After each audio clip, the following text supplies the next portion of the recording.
Bendiciones, familia en Cristo Jesús. ¿Qué tal? ¿Cómo me les va? Bueno, nos estamos conectando. Bendiga, siervo, ¿cómo está usted? Bien, bien, bien. Sí, señor. Aquí nos estamos conectando, siervo de Dios. ¿Cómo van por allí? Siervo, yo le bendiga. Amén. Bendiciones. ¿Sí me escuchan? Sí,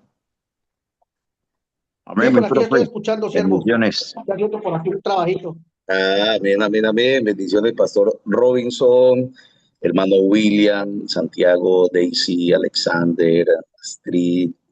Bueno, perfecto. Nos estamos conectando. Hay un poquito de dificultad en la conexión por el dispositivo, el computador. Pero bueno, vamos comenzando por aquí. Vamos a seguir trabajando en este momento. Entonces, sigamos en el propósito, por favor, de aprender un poco más. Vamos a pedir al pastor Robinson que ore por nosotros, porfa, y vamos si no podemos compartir el documento, pues al igual vamos a tener aquí la información mientras el computador me carga. Entonces vamos con el pastor Robinson para la oración. Mi profe, Dios bendiga y Dios bendiga a todos los compañeros. Vamos a orar al Señor. Padre Santo, Dios maravilloso y eterno. En el nombre de Jesucristo, Dios mío, gracias te damos, Señor, por este nuevo día que nos regalas. Gracias, Señor maravilloso, por un día más en el cual nos disponemos, Dios, a aprender más de tu palabra, de la historia de la iglesia, Dios mío. Abre nuestro entendimiento, nuestra comprensión, Señor, para poder recibir, Dios mío, oh Señor poderoso, lo que hoy tienes para darnos, Señor, lo que hoy tienes para enseñarnos, Señor, a través de tu siervo, el pastor Hugo, Señor, el profesor Hugo, Dios mío. En el nombre de Jesucristo, Padre Celestial, te pedimos, Señor, que bendiga su vida, que bendigas el Instituto ITEI, Señor, y que bendigas a cada uno, Señor, de los estudiantes de esta sala con toda bendición. En el nombre poderoso de Jesús. Amén, amén y amén. Amén, Jesús. Amén, muchas gracias, Pastor Robinson. Bueno, me gustaría ver si pueden encender camarita algunos y pues, vamos a verlos si están aquí presentes, saludarlos. El Pastor Santiago, bendiciones. ¿Alguien más puede encender su camarita Amén, hoy? amén. Los bendiga. Amén. Pastor Santiago, está por aquí Rudy Alexander, Pastor Robinson. Qué bueno saludarlo y verlos. William, hermano William, bendiciones. Dios me lo bendiga, mi pastor. Aquí trabajando en labores, pero pendiente aquí de la clase. Dios me Bueno, lo bueno, bendiga, mi perfecto. pastor. Listo, hermana Daisy está por acá, Aida Nuri está, bueno, hoy sí un poco más temprano en España para ella. Listo, perfecto. Entonces, vamos a seguir con el trabajo que estábamos realizando. Gracias por encender camaritas, la evidencia, y nos preparamos entonces para lo que es la clase. En la clase anterior tuvimos, bueno, un debate muy maravilloso, bendito sea el nombre del Señor. ¿Con qué fin se hacen estos debates? Clarice, bendiciones, ¿qué tal? Los debates se hacen con el propósito de poder eh, reorganizarnos, bendito Dios, reorganizarnos en nuestros conceptos. Y cuando digo reorganizarnos, no estoy diciendo de pronto que vamos a tergiversar, pues, o vamos a errar en el blanco, en el propósito.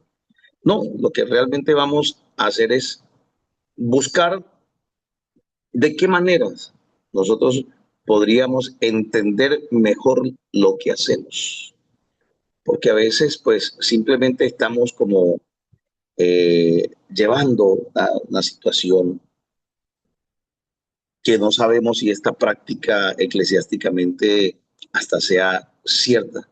Pero cuando nosotros empezamos a conocer la palabra del Señor, decimos, no, lo que hemos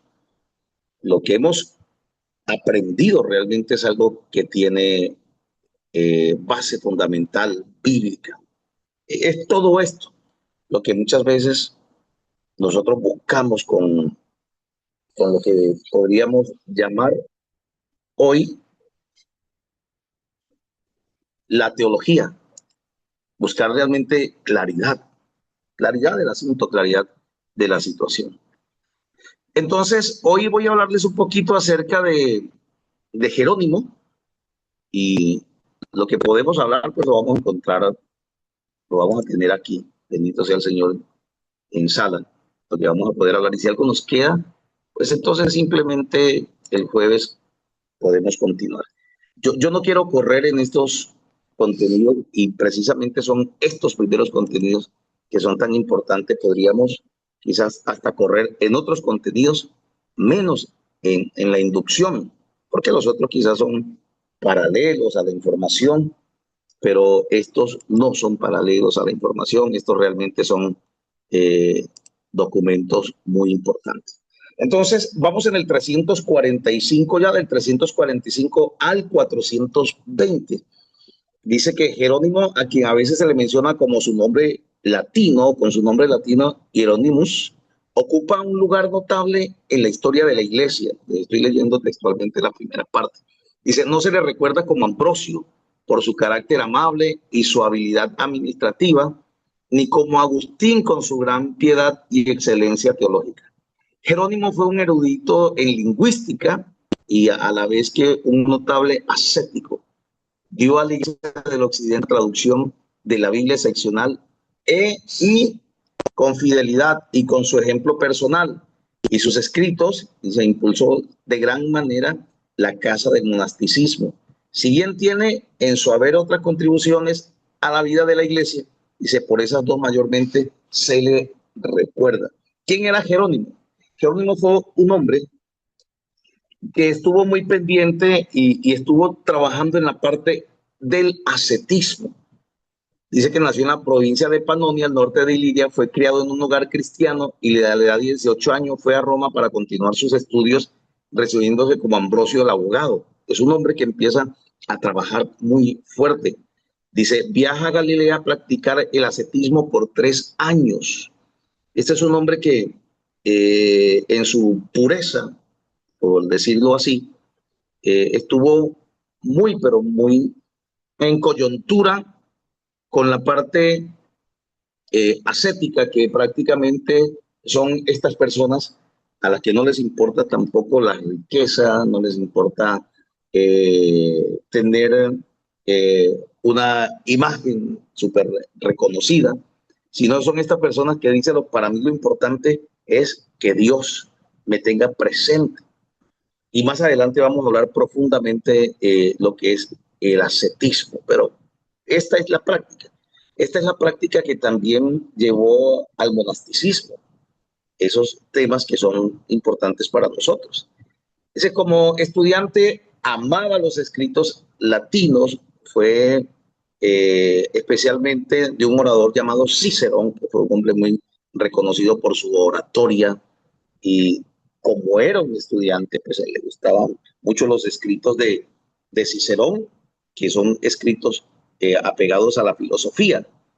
Entonces, no solamente él practicó el ascetismo, sino que hizo una especie de monasticismo muy personal y se fue a vivir como ermitaño. Hizo 5 años como ermitaño, y también en estos años, de estos 5 años, tuvo un encuentro con él mismo y se dio cuenta que, caramba, que las tentaciones lo seguían persiguiendo, que las situaciones lo seguían confrontando, que era imposible escapar de él mismo de esa manera, porque muchas veces el monasticismo y el ascetismo lo que realmente llevaba a las personas era querer separarse del mundo, a querer um, doblegar sus tentaciones, su lujuria, y resulta que apartándose, aislándose del mundo no es realmente la manera correcta.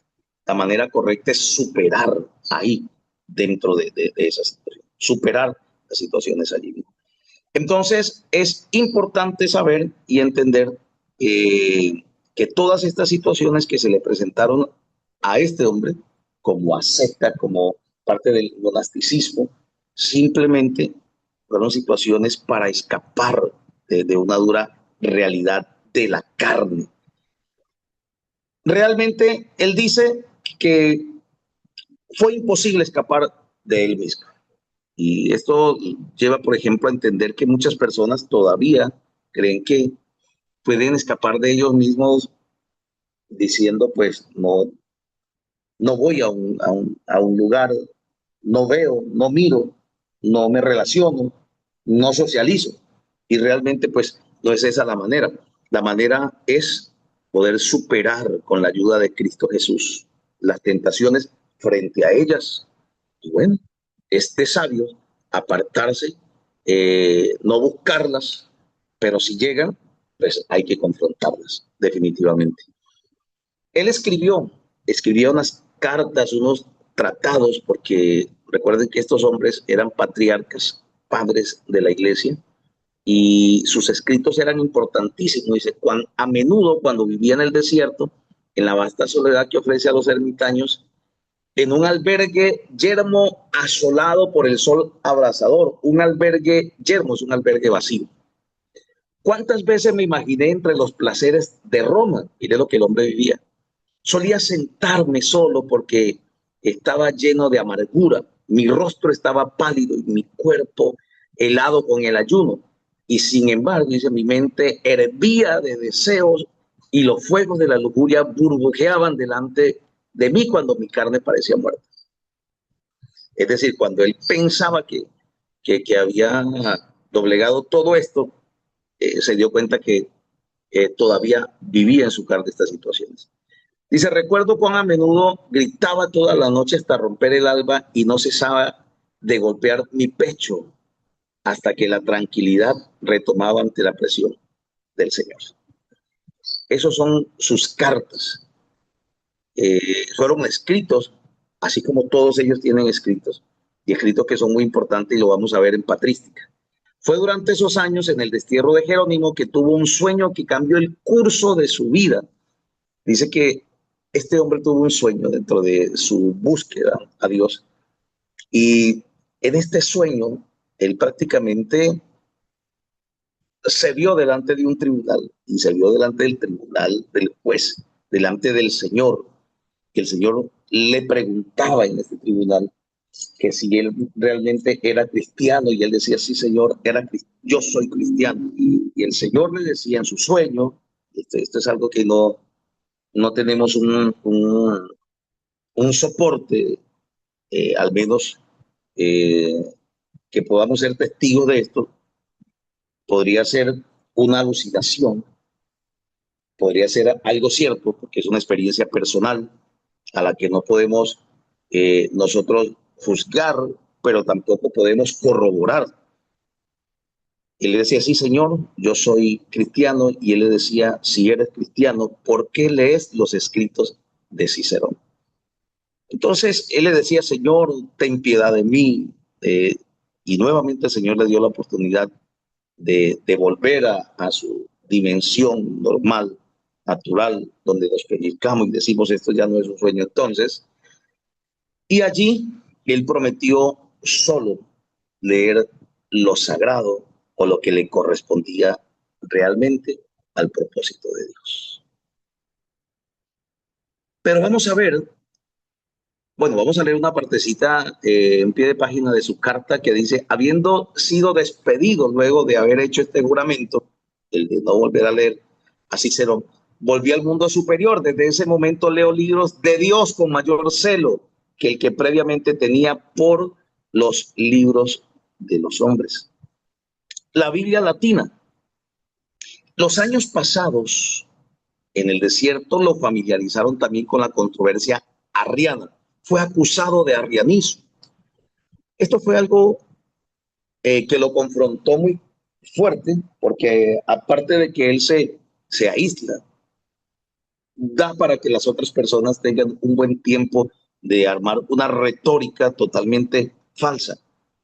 Pero dice que esto lo llevó a tener una cercanía ya con el Papa, con la persona que estaba al frente ya de toda la Iglesia Católica. Recordemos que estamos ya hablando de Iglesia Católica, de Iglesia tradicional. Bueno, finalmente se convierte en una amistad muy importante entre Jerónimo y el Papa y lo lleva prácticamente a tener no solamente esta amistad, sino esta relación teológica. Dice que el Papa en el 382, mientras asistía a un sínodo en Roma como obispo, se convirtió en consejero teológico del Papa Dámaso. Dámaso le pide que por favor revise la Biblia latina, porque había ya Biblia latina que no era la Vulgata latina.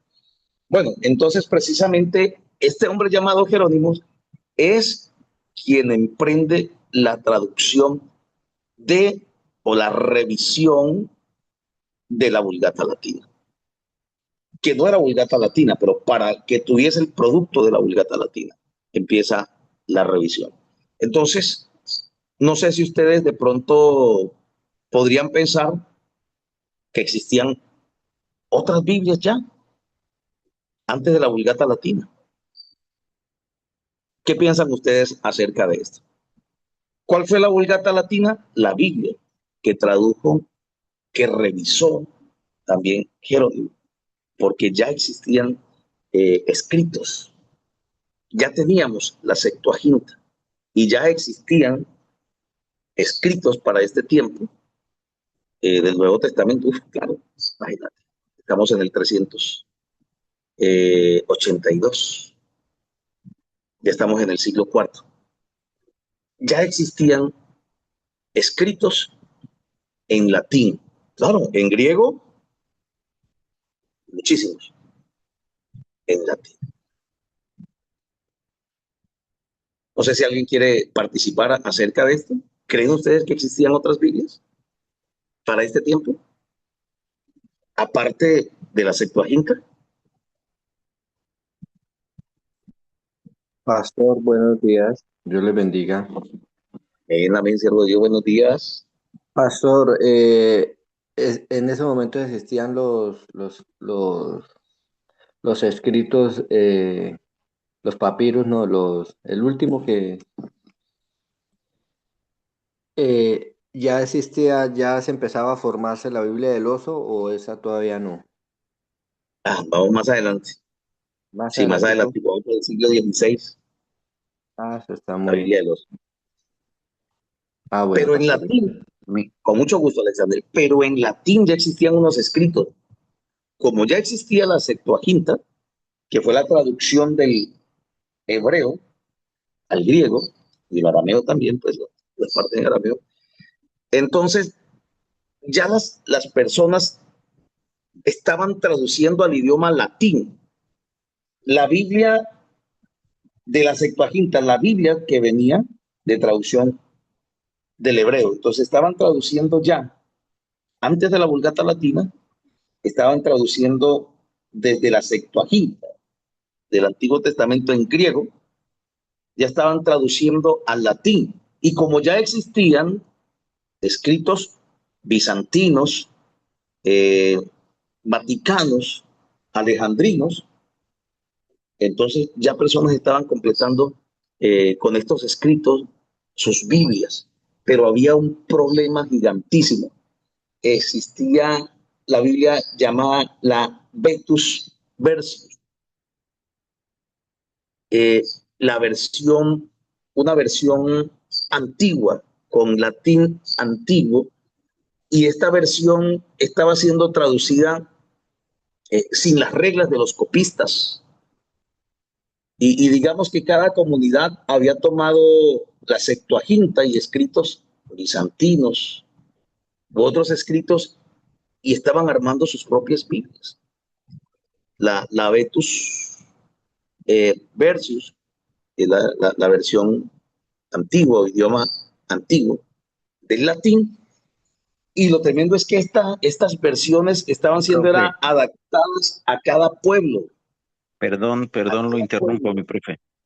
a cada familia. Dígame, Pastor Royce. El mayor problema de la Vetus es que no tenía varios traductores. Entonces Exactamente. no se afianzaba pues al original como tal. Claro, porque, digamos, un traductor tenía una opinión, el otro tenía otra, entonces se dispersó mucho en esa versión latina, la Vetus.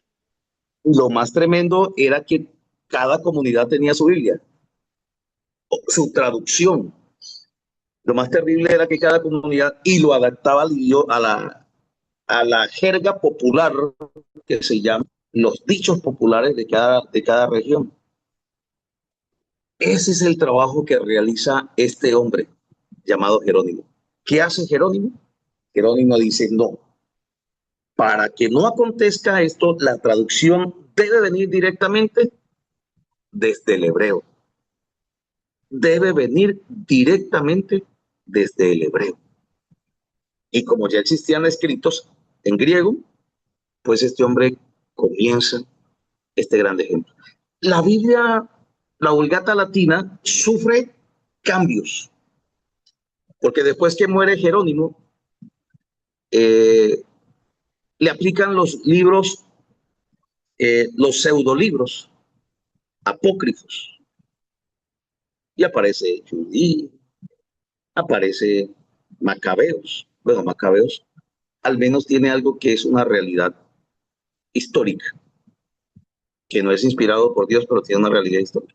Pero los otros libros que tienen un misticismo bastante complicado, unas historietas imposibles de concebir, nada que ver con la enseñanza completa de la Biblia.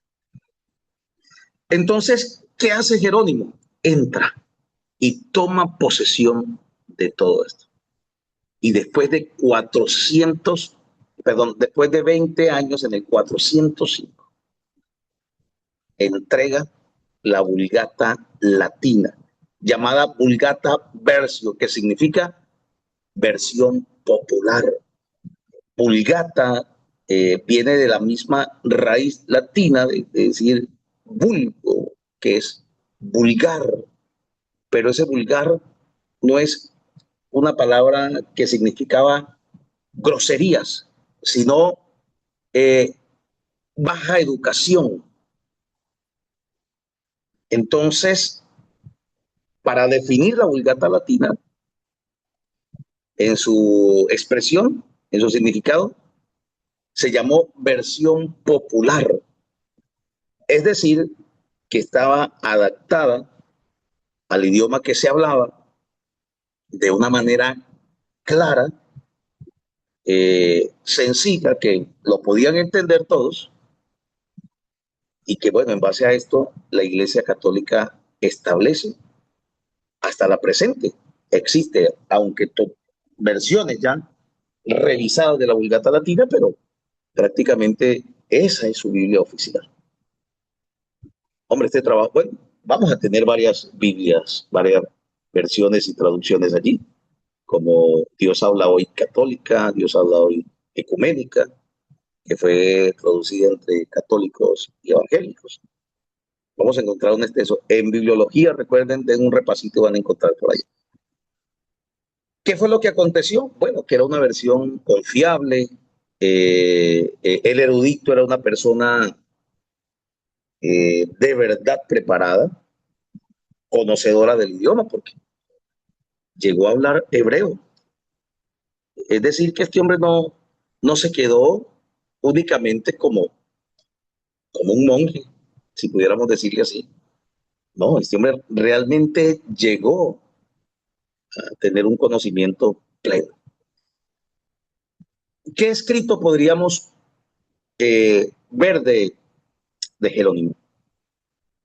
Bueno, vamos a ver aquí. Dice, escribió también un sinnúmero de comentarios sobre libros del Antiguo Testamento y sobre historia y doctrina de la Iglesia. Comentarios. Pues los comentarios son interpretaciones.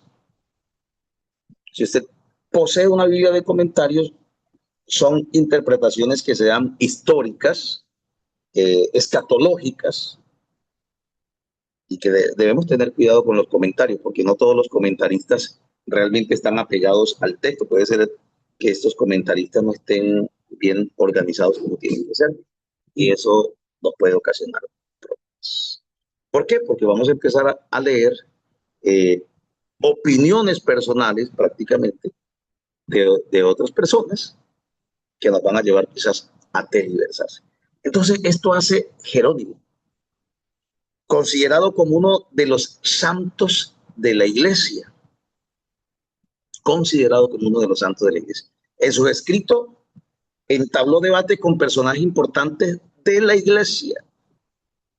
Fue un hombre que confrontó varias situaciones que ocurrían a su alrededor a través de cartas, a través de escritos como los que estamos leyendo aquí. Dice que el título de santo, dice aquí en el escrito, realmente no era porque fuese llamado eh, en su totalidad como un hombre apartado para Dios, que más la palabra de santo era por su piedad, por su servicio, porque en su carácter realmente era un hombre celoso, orgulloso, injusto en sus críticas, usaba lenguaje abusivo. Dice, por eso el título de santo más bien es por el grande servicio que hizo a Dios. Pero personalmente era un hombre que le faltaba mucho trato en su vida espiritual. Entonces, ¿cómo les parece a ustedes que quien tradujo la Biblia del hebreo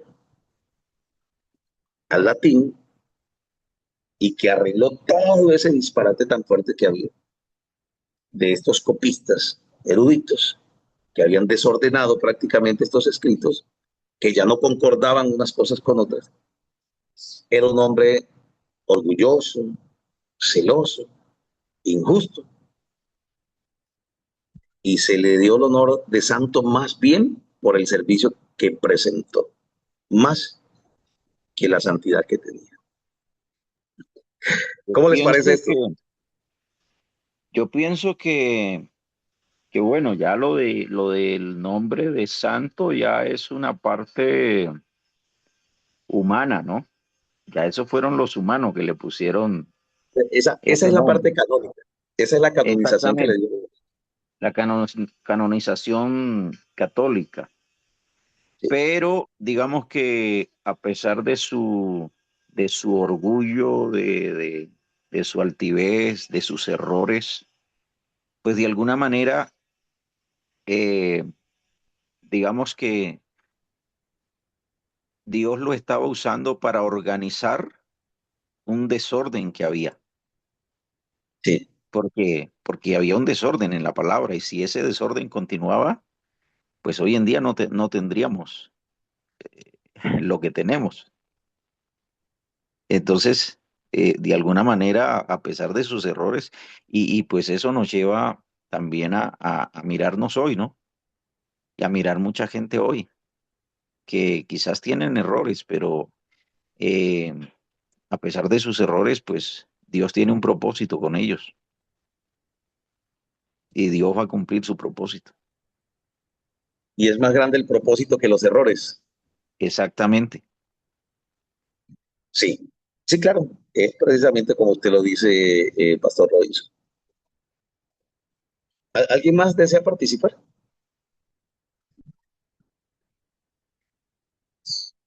No Pastor, podemos entrar de pronto en el vacío. Alexander, cuéntame.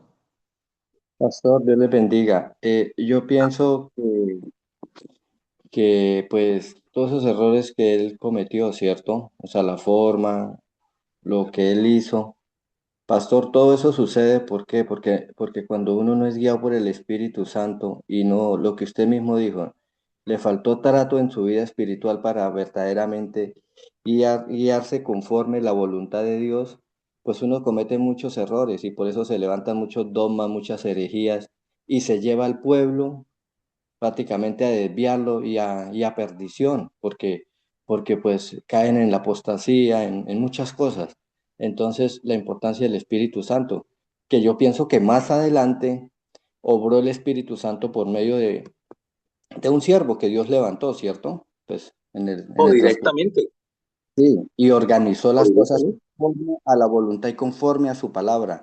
porque una persona así, pastor, lleva a mucha gente a la perdición, a desviarse, a confundirlos y a meterlos en la religiosidad, que para salir de la religiosidad es muy duro, únicamente teniendo un encuentro con el Señor verdadero, puede uno salir de la religiosidad, porque pues a uno mismo le pasó eso. Entonces, bueno, pastor, gracias. Con mucho gusto, Alexander. Qué bueno, Alexander, hombre, su comentario. Sí, porque a todos nos ha pasado. Y aquella persona que dice, no, hombre, a mí no, yo no he pasado por esos tratos, Dios ha hablado de manera especial conmigo, yo sí no he tenido esos problemas, pues también le falta trato porque el que está siendo tergiversado por el mundo y se encuentra con Dios, lo primero que va a empezar es a vivir tratos y tratos fuertes. Yo también creo firmemente que un hombre tan valeroso y como lo somos todos en el servicio a Dios, eh, Dios no lo abandona. Si no levantó un siervo, eh, el mismo trato directo lo hizo. Pero Dios no es injusto y no opera muchas veces como nosotros a veces creemos. A veces creemos que hay personas que ya el Señor los debe matar. Y resulta que cuando nosotros creemos que el Señor se lo va a llevar por estas situaciones, es donde lo levanta. Porque de lo más vil y menospreciado levantó el Señor.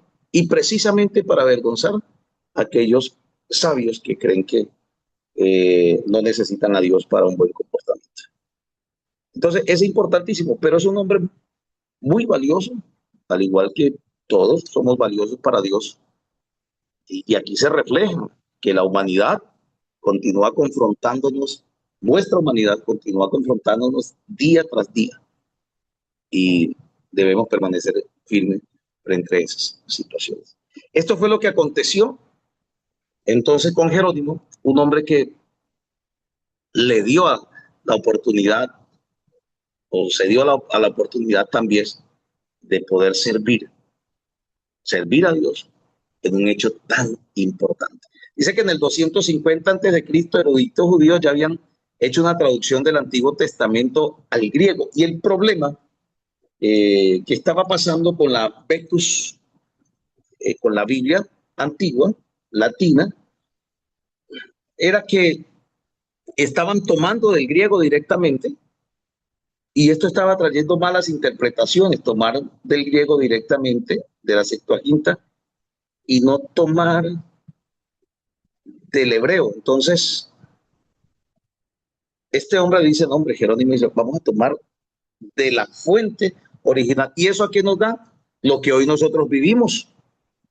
¿Por qué razón es tan importante tener conocimientos de los idiomas bíblicos o al menos herramientas que nos lleven, que nos saquen de la duda? Porque hoy existen herramientas, y herramientas muy buenas, hay traductores muy buenos, reconocidos, que son los mismos traductores o vienen de las traducciones bíblicas y de diccionarios como el Vine, y que simplemente hoy está digitalizado, que antes tenía que pasar las hojas y hoy en la aplicación solo tiene que colocar la palabra.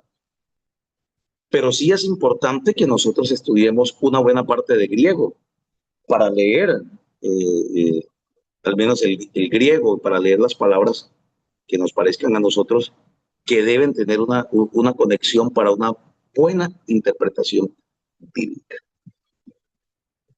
No sé si alguien tiene algo más para compartirnos. Vamos a ver por acá, bendito sea Dios. Bueno, hay conmigo hoy en sala, acá, 9 personas. Vamos a ver si alguien más desea participar. No sé, dice mi hermana Jacqueline, William, Aida.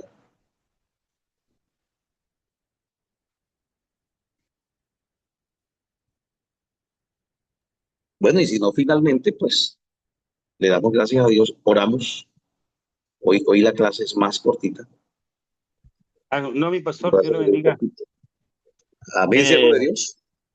Lo que enfatizaba usted, lo que decía la palabra de Dios, lo que dice de lo más vil y menospreciado Dios saca para avergonzar a los sabios. Y así Dios ha obrado en este hombre, el cual tradujo la Biblia, como dicen, en el idioma hebreo y no del idioma griego. Y eso da que la palabra de Dios siga hasta estos tiempos y nosotros nos podamos hacer partícipes de la palabra del Señor. Sí, mi pastor, esa es mi pequeña aporte. Sí, señor. Importantísimo, William, porque esto nos hace retomar aquí una partecita muy importante. Dice, el mundo cristiano griego fue perdiendo contacto con el idioma hebreo.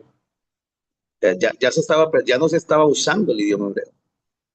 Entonces, esto hace que se retome para que se hagan unas traducciones exactas o más exactas, al menos, de que si no es una traducción eh, totalmente correcta, sea impecable, que está muy cerquita, de pronto puede variar en algo que no hace disfuncionar la doctrina de Dios, a diferencia de esos otros escritos que ya no estaban significando lo mismo, que ese es el grande problema. La autenticidad que se le debía mantener a la Biblia. Mi profe, Bueno, si no hay más comentarios. Está por aquí el pastor Robinson. Perfecto. también está el diccionario digital Strong, que es muy bueno también. Sí. Eh, y bueno, los que de pronto dicen no soy muy bueno para la tecnología, eh, hay una Biblia que es muy buena, la Biblia de estudio Palabra Clave. Esa es muy buena también. Pues tiene las referencias, la Biblia está separada como tal, lo que es Biblia, y tiene la referencia que lo lleva directamente uno a la traducción original. Entonces, es muy buena esa Muy Biblia. buena. Eh, y bueno, digamos que nosotros en la parte de la palabra eh, debemos ser un Jerónimo, ¿no? Ir al original, porque en cada traducción, normalmente los cristianos usamos mucho, por ejemplo, la Biblia Reina Valera, y la Biblia Reina Valera tiene más de 1000 errores de traducción. Entonces, es una de las Biblias que más se apega, comparándola con las Biblias de este tiempo.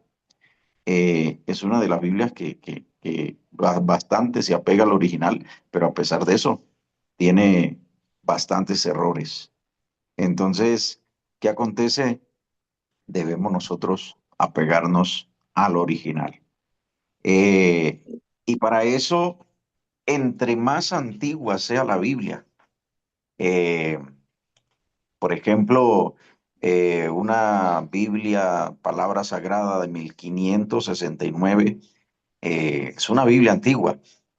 Eh, a la gente de hoy le cuesta porque hay muchas cosas que no son tan entendibles como las Biblias actuales, pero entonces se apegan al original. Entre más antigua sea la Biblia, más apegada al original está, porque las versiones actualizadas tienen demasiados errores. Entonces, en ese punto debemos ir al original siempre. Por ejemplo, la Biblia, la SBT, Sociedad Bíblica Trinitaria, está saliendo una traducción de la Reina Valera 1905, que está muy, muy apegadita a la Biblia del oso, a la Biblia del cántaro, que fueron Claro. las primeras Biblias para el español, o a la King James, que es una Biblia excelentísima, son la Biblia de la Reforma, prácticamente. Y para los que todavía les gusta leer Reina Valera, esa SBT todavía la puede conseguir a un costo normal, yo creo, de una Inclusive, Biblia 60. inclusive en el año pasado estuvieron un evento de lanzamiento en Medellín, no recuerdo si en Bogotá. Lo cierto es que en el evento que ¿De la estuvieron en SBT? Medellín, yo logré una Biblia gratis de la Ah, SBT. bueno, de 1905. Sí, Reina Sí. Valera SBT. Espérate, Está es bastante buena. Esa se puede obtener eh, a un precio más bajo que, por ejemplo, la Biblia del Oso.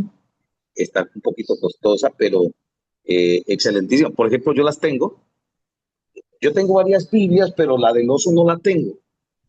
Y la he bajado porque de manera virtual, sí,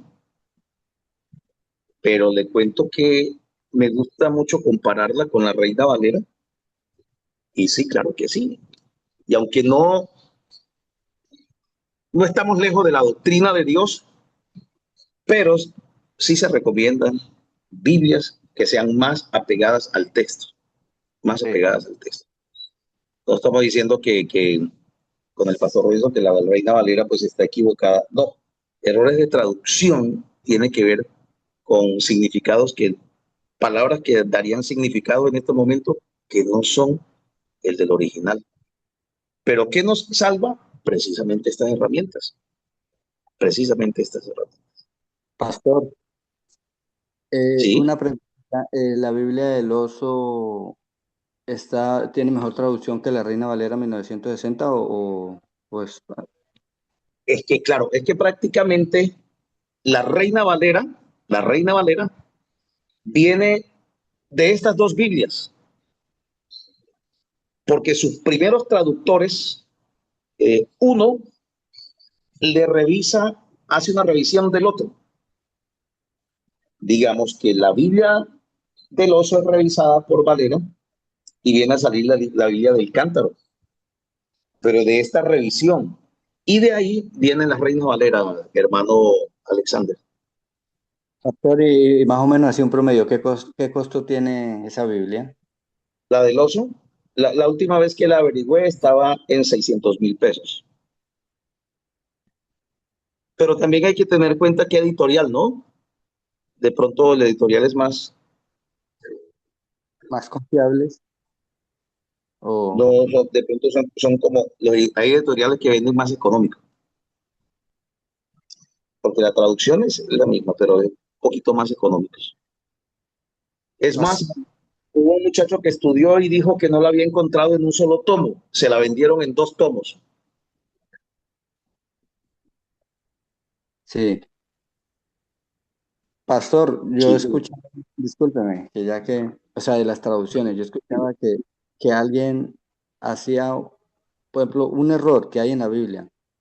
Dice la Biblia que al principio la tierra estaba desordenada y vacía, y él decía que estaba mal traducida porque ¿cómo va a estar algo desordenado si está vacío? Arrancando la palabra. eh, mira, ¿sabe algo? Lo que pasa es que yo no veo de pronto el error ahí, Alexander. ¿Sabes por qué? Porque entre el versículo 1 y el versículo 2 hay una gran diferencia. Y es que en el primero Dios crea, ¿sí me entiende? Y en el segundo Dios organiza lo que existía. Y Es decir, miremos que Dios algo, que creó y cuando dejó algo, allí para el propósito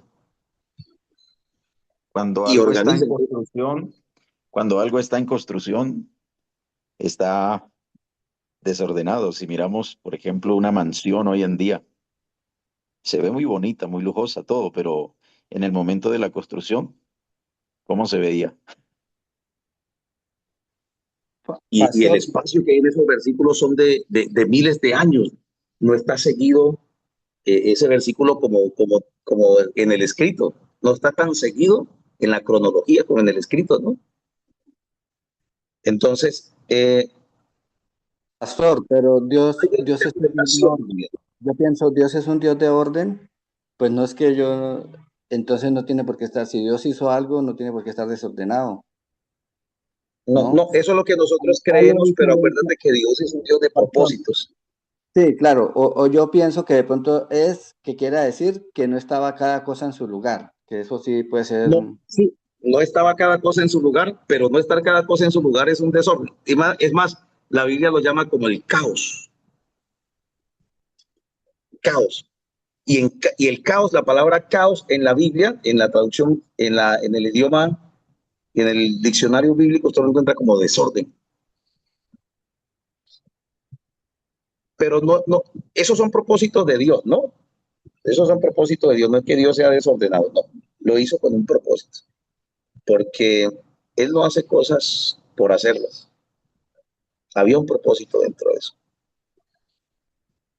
Yo veo ahí es como interpretación, una mala interpretación, más que una mala traducción. La traducción se hace en la parte literaria del idioma, de pronto palabras que para nuestros contextos pueden significar eh, eso, pero realmente en el original hay una raíz que le da una seguridad. Por ejemplo, no es lo mismo la palabra muerte, ¿me entiende? Como cuando alguien habla de la muerte pasada al estado inerte, dice que murió, se fue, su alma de este mundo, a hablar de la palabra muerte, como cuando alguien está condenado en su propia vida, pero está muerto, se le llama, está muerto en vida.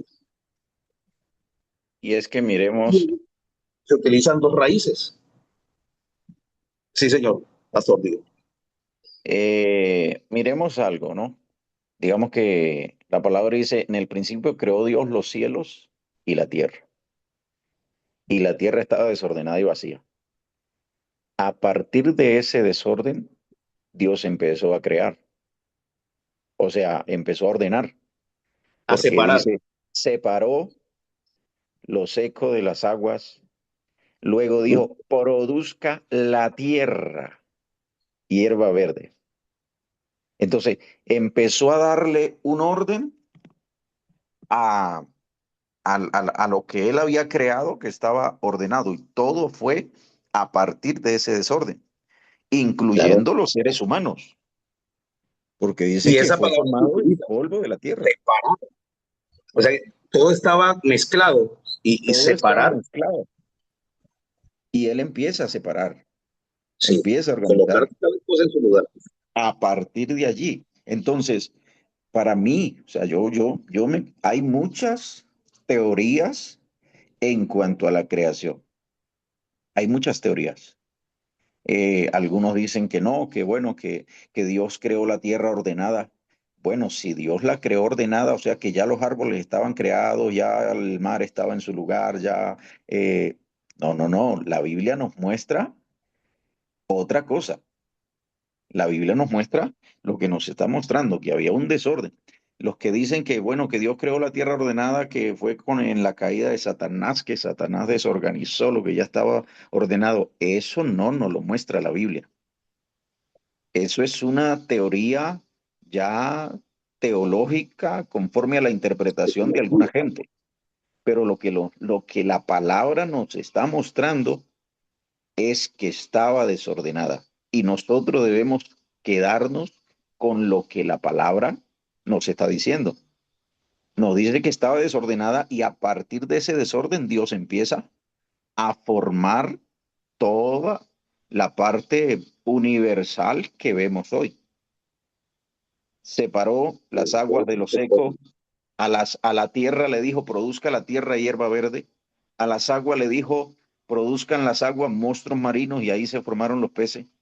Entonces, todo eso no estaba cuando Dios, en ese principio que menciona el versículo 1, empieza a Sí. organizarse a partir del versículo 3, todo. Entonces, yo me quedo con lo que la palabra me está mostrando y, y, y debemos entender de que todo en construcción, en una construcción, no hay orden. Se ve el orden después que la construcción está finalizada. Así es, así es. Y bueno, tener en cuenta que el original manifiesta esto. El original manifiesta lo mismo. Si fuera una mala traducción, entonces diríamos, ay caramba, aquí el original está manifestando otra raíz.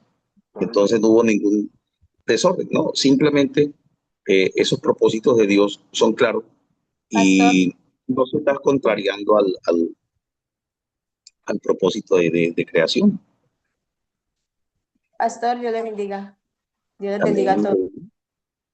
Pastor, yo Sí, creo, bueno, pienso que más bien, como su merced lo dijo hace rato, yo pienso que de pronto fue un error de traducción, porque pues Dios nunca hace nada, o sea, desordenados. Lo que yo pienso es que más bien es que Dios hizo, o sea, es decir, Dios hizo todo pues como en un conjunto, ¿no? Y simplemente porque más abajito dice que las tinieblas estaban, entonces dice que estaban sobre el abismo, entonces yo pienso que fue que Dios hizo, o sea, todo, pero es decir, no estaba desorganizado, solo que estaba todo como en un solo, bueno, en un solo conjunto, digamos, por decirlo así.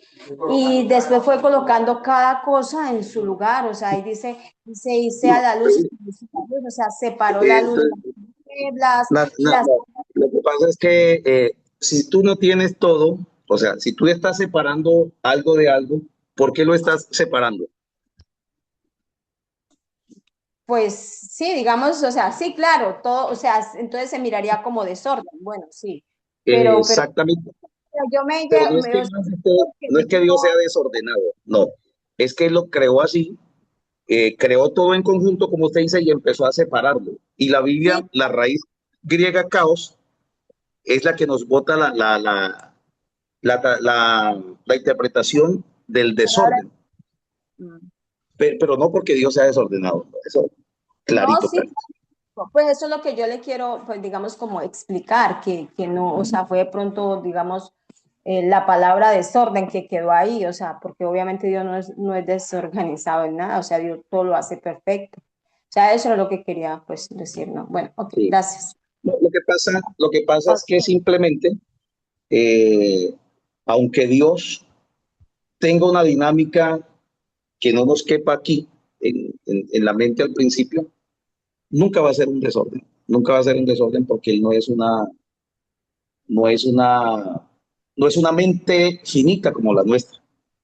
Lo que a nosotros nos parece, vemos como desorden, eso es un propósito. Y simplemente Dios al principio creó todo junto y después lo separó. Como Dios, no, en ningún momento nosotros podemos decir que Dios es desordenado, no, porque hasta lo que nos parece desorden es un propósito.